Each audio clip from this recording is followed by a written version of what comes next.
தமிழ்ச்சட்ட நேயர்கள் அனைவருக்கும் வணக்கம். இதுவரைக்கும் எங்கள் சேனலை சப்ஸ்கிரைப் பண்ணலைன்னா மறக்காமல் சப்ஸ்கிரைப் பண்ணிக்கோங்க. அப்போ தான் நாங்கள் தினம் போடுற பதிவு உங்களை வந்து அடையும். உங்களுக்கு எந்த டீட்டெயில்னாலும் நீங்கள் கமெண்ட் செக்ஷனில் கேட்கலாம். நாட் ஓன்லி சிவில் கிரிமினல், அதுக்கான பதிலை உங்களுக்கு சென்ட் பண்ணுறோம். இன்றைக்கி வீடியோக்குள்ளே போகலாம் வாங்க. Summary trials. ஸோ நிறைய பேர் வந்து கமெண்ட் செக்ஷனில் சம்மரி ட்ரையல் அண்ட் தென் பெட்டி கேஸ் இதை பற்றிலாம் வந்து கேட்டிருந்தீங்க. ஸோ நான் ஆல்ரெடி சொல்லியிருந்தேன் இதுக்கான வீடியோ வந்து போடுறேன்ட்டு. ஸோ அதற்கான வீடியோ தான் இது. ஸோ இதில் வந்து சிஆர்பிசி செக்ஷன் 260லேருந்து 265 வரைக்கும் இந்த சம்மரி ட்ரையலை பற்றி என்னெல்லாம் சொல்லியிருக்காங்கன்றத ஒவ்வொரு செக்ஷனாக பார்க்கலாம். ஸோ பேசிக்காக இந்த சம்மரி ட்ரையல்னால் என்னென்னா less than 6 months and then வந்து ஃபைன் இல்லைனா இது ரெண்டுமே கிடைக்கக்கூடிய குற்றங்கள், இந்த குற்றங்களுக்காக நடக்கப்படுற ட்ரையல் தான் வந்து summary case.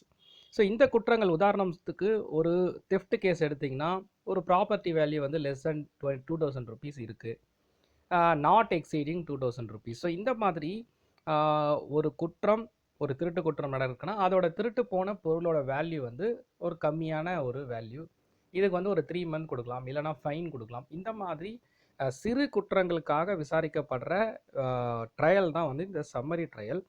So as per இந்த செக்ஷன் 260ல் power to try summary trial, இந்த சம்மரி ட்ரையலில் யாருக்கெல்லாம் பவர் கொடுத்துருக்காங்க ஹைகோர்ட்டுன்னு பார்த்தீங்கன்னா, so any CJM, metropolitan magistrate and then வந்து first class judicial magistrate, second class judicial magistrate, so என்ன வழக்கில் எவ்வளோ பனிஷ்மெண்ட் எந்த மாதிரியெல்லாம் கொடுக்கலாம் அப்படின்றதுக்கான ஒரு விதிமுறைகள் இருக்குது. ஸோ நான் முன்னாடியே சொன்ன மாதிரி not exceeding 3 months and then 6 months fine, இல்லைனா with imprisonment and then fine, இது எல்லாமே கொடுக்கலாம். பேஸ்ட் ஆன அந்த வேல்யூவும் சொல்லியிருந்தேன், அந்த வேல்யூக்குள்ளே இருக்க குற்றங்கள். ஸோ இப்போது இதற்கான சம்மரி ட்ரையல் வந்து எப்படி இருக்கும்? ஸோ நார்மல் சம்மன் கேஸ் மாதிரியே மேஜிஸ்ட்ரேட் முன்னாடி குற்றவாளி அப்பியர் ஆகணும். அவர் வந்து விட்னஸை வந்து based on the police complaint விட்னஸை வந்து விசாரிப்பாங்க. ஒரு வேலையை ரீகால் பண்ணணும், எக்ஸாமின் பண்ணலாம், அது எல்லாமே பண்ணலாம். ஸோ சம்மன் கேஸ் மாதிரியே. ஸோ இதுதான் 260ல் சொல்லியிருக்காங்க. 261ல் பார்த்தீங்கன்னா summary trial by second class judicial magistrate. இப்போ நான் ஆல்ரெடி சொல்லியிருந்தேன் எந்தெந்த கோர்ட்டில் என்னென்ன மேஜிஸ்ட்ரேட்லாம் பண்ணலாம். லைக் சிஜிஎம் பண்ணலாம், metropolitan magistrate, judicial magistrate first class, so second class மேஜிஸ்ட்ரேட்டும் பண்ணலாம். ஸோ ஹைகோர்ட்டில் வந்து சில விதிமுறைகள் கொடுத்துருப்பாங்க. ஒவ்வொரு கோர்ட்டில் இருக்க ஜட்ஜஸ் என்னென்ன பனிஷ்மெண்ட் எந்தெந்த வழக்குக்கெல்லாம் கொடுத்துருப்பாங்கன்ட்டு அந்த விதிமுறைக்கு ஏற்ப இந்த கேஸ்லேயும் வந்து வழக்குகள் வந்து விசாரிக்கப்படும். So punishment not exceeding 6 months with fine or without fine அந்த வழக்குகளை வந்து அந்த நீதிபதி அவர்கள் வந்து கேஸை வந்து நடத்தலாம்.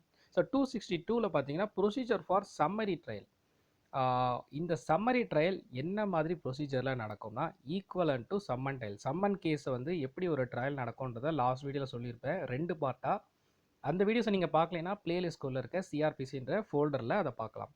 ஸோ இப்போது இந்த சம்மரி ட்ரையல் எப்படி நடக்கும்னா சம்மன் கேஸஸ்க்கான ட்ரையல் எப்படி நடந்துச்சுன்னா ஒருத்தர் வந்து சம்மன் ஒருவேளை பெயிலில் இருக்காருன்னா சம்மன் அனுப்பிச்சு அவர் கோர்ட் முன்னாடி அப்பியர் ஆக சொல்லலாம். இல்லை அவர் வந்து கஸ்டடியில் இருக்காருன்னா ப்ராட் பிஃபோர் போலீஸோட போலீஸ் கிட்ட ஆர்டர் கொடுத்து அவரை நீதிமன்றத்துக்கு முன்னாடி அந்த டேட் அண்ட் டைமில் எப்போ அந்த வழக்கு நடந்தோ அப்போ வந்து ஆஜராக சொல்லலாம். ஸோ இது மாதிரி இந்த வழக்கு எப்படி சம்மன் அமைச்சு ஒருத்தரை கூட்டு வராங்க, இல்லை ப்ராட் பிஃபோர், இதே போல தான் இந்த சம்மரி ட்ரையலும் நடக்கும். பட் இங்கே sentences not exceeding 6 months. So அது மட்டும்தான் நடக்குது with fine or without fine. So 263ல் recording in summary trial.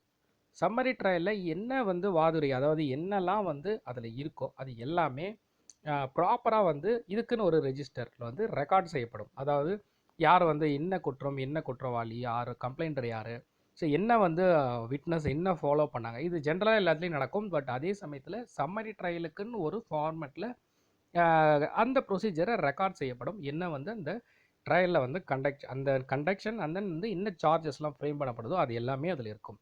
So judgment in case of tried in summarily 264ல் அந்த கேஸ் வந்து சம்மரிலி ட்ரை பண்ணியிருந்தா, பிகாஸ் வந்து நான் ஆல்ரெடி லாஸ்ட் சம்மன் கேஸ்லேயே சொல்லியிருந்தேன் ஒரு கேஸை சம்மரி ட்ரையல்னு சொல்லிட முடியாது. ஏன்னா சம்மரி ட்ரையல் சொன்ன கேஸு சார்ஜில் அது வந்து அவர் இந்த அஃபென்ஸ் என்ன பண்ணியிருந்தாங்களோ அதை not less than 6 months, maybe அது எக்ஸ்டெண்டட் டு 2 years ஆகலாம். அந்த மாதிரி சமயத்தில் இந்த கேஸை வந்து கன்வெர்ட் செய்யப்படும் maybe to summon or warrant case.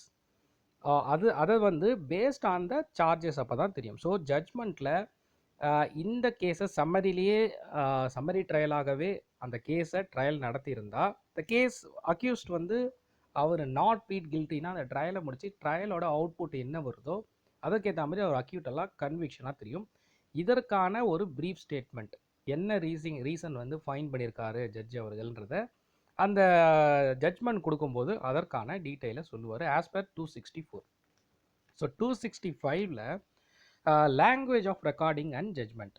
இந்த ரெக்கார்டிங்லாம் இந்த லாங்குவேஜ் என்ன வந்து ரெக்கார்ட் பண்ணுறாங்களோ இது எல்லாமே paste on the court language. இப்போ கோர்ட் லாங்குவேஜ் தமிழ்னா தமிழில் ரெக்கார்ட் செய்யப்படும், இல்லை இங்கிலீஷ்னா இங்கிலீஷ், ஹிந்தினா ஹிந்தி. ஸோ ஒருவேளை அக்யூஸ்ட் வந்து வேறு லாங்குவேஜ் பர்சனாக இருக்கார், அவருக்கு வந்து புரிகிற மாதிரி சொல்லணும்னா அதை வந்து டிரான்ஸ்லேட் பண்ணி அக்யூஸ்டுக்கு புரிகிற மாதிரி சொல்லணும். அதே மாதிரி அவர் கொடுக்க வேண்டிய டாக்குமெண்ட் காப்பீஸ் வந்து அக்யூஸ்ட் கொடுக்குற மாதிரி இருந்தால் அதை டிரான்ஸ்லேட் பண்ணி வேணும்னா அதுக்கான பெட்டிஷன் போடலாம். அதை வந்து டிரான்ஸ்லேட் பண்ணி அதுக்கான டீட்டெயில்ஸை வந்து கொடுப்பாங்க. ஸோ இந்த பர்டிகுலர் டீட்டெயில்ஸ் தான் இந்த 265ல் சொல்லியிருக்காங்க. ஸோ நம்ம 260லேருந்து 265ஓட சம்மரி ட்ரையல்ஸை வந்து பார்த்துட்டோம். ஸோ சம்மன் கேஸில் நடக்கிற மாதிரி தான் ஜஸ்ட் ஒரு ரீகால் பண்ணுறேன். சம்மன்ஸ் கேஸில் நடக்கிற மாதிரி தான் இந்த சம்மரி கேஸ்லேயும் ட்ரையல் நடக்குது. பட் இங்கே ஒரே ஒரு விஷயம், நாட் எக்ஸீடிங் 6 மந்த்துக்கான தண்டனை, அதுக்கு மேலே எக்ஸீட் பண்ண முடியாது. அண்ட் தென் வந்து fine or without fine or both, இதுதான் வந்து இதில் கொடுக்க முடியும். ஸோ ஜட்ஜ்மெண்ட் வந்து ஆன் அக்யூட்டல் ஆர் கன்விக்ஷன், அதுக்கு என்ன ரீசன், ஸோ ரெக்கார்டிங் எல்லாமே நடக்கும்.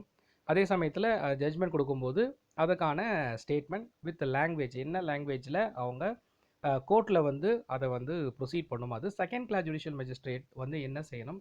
அண்ட் தென் வந்து சம்மன் ப்ரொசீஜர் வந்து இதுக்கு எப்படி நடக்கும்னா சம்மன் கேஸில் என்ன நடக்குமோ அது எல்லாம் தான் நடக்கும். So same to summon cases, அந்த ட்ரையலோட சம்மரிஸ், அதாவது வந்து ப்ராசஸ் அப்பியரன்ஸ், அதுக்கு ஏற்படக்கூடிய ப்ராசஸ் எல்லாமே equal to summon cases. So இதுதான் இந்த சம்மரி ட்ரையலில் கொடுத்துருக்க விளக்கங்கள். ஸோ நான் கொடுத்துருக்க இன்ஃபர்மேஷன் உங்களுக்கு யூஸ்ஃபுல்லாக இருக்கும்னு நினைக்கிறேன்.